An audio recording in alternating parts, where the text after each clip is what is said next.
Okay. Good morning, church, brother and sisters.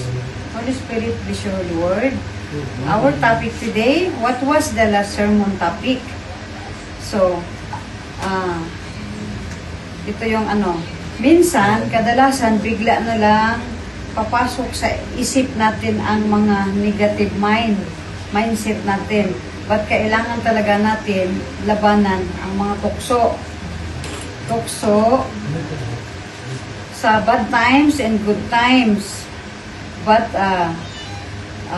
okay. So, kailangan gagawin natin ang mag-pray lang talaga yan ang laban natin sa mga about sa devil attack.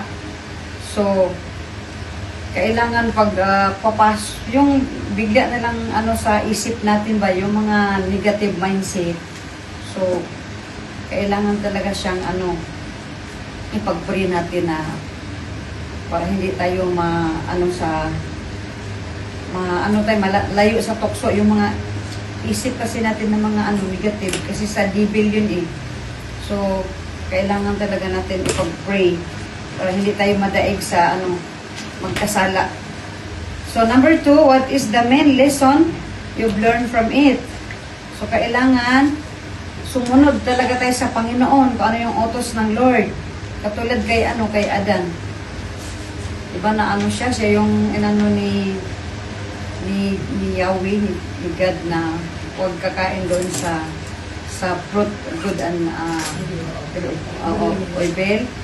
Tapos ngayon, nang dahil sa babae, nagkasala din siya kasi nga gawa ng sinubuan siya eh. Ang babae kasi dahil sa babae.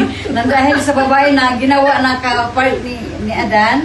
Dahil sa babae. Oo, doon siya natukso. Siya, ang babae kasi ang unang gitukso ng serpent. Si Eva pala, sorry po. Si Eva. Tapos ngayon, yun, automatic na doon. Nung lapit ni Adan kay Eva, sinubuan din siya ng yung prutas na pinagbawal. Sinabi na doon na huwag kayong kakain. Lahat ay makain nyo lahat, huwag lang nasa gitna. Kasi pag kumain kayo sa gitna, mamamatay kayo. Dahil nga ni serpent na nadaig ng evil si Eva. Kaya nagkasala talaga sila. So sa number 4, how do you apply everything you've learned from it to your life? So yun na nga, sa umaga pa lang, diba? Yung sayaw natin, pagkagising sa umaga. Si Jesus na nasa puso talaga natin. Yun talaga ang importante. God-centered in our life. Yun talaga ang isa sa puso natin. Sa pagising pa lang, si Lord na agad ang sa puso natin. Yun yung ibig sabihin, God-centered in our life. So, kailangan natin yung kukuha ng lakas sa Kanya.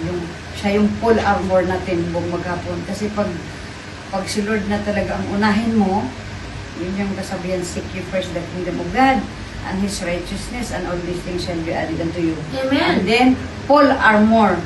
Full armor. Saan ka man maroroon, anong ginagawa mo, kasi hindi natin alam, nasa bahay tayo, bigla na lang may puntahan tayo. At least, hindi na tayo, naka-full armor na tayo. Kumbaga, dala-dala na natin yung ng Panginoon na ligtas tayo nang dahil sa kanyang words of God and dahil sa kanyang salita.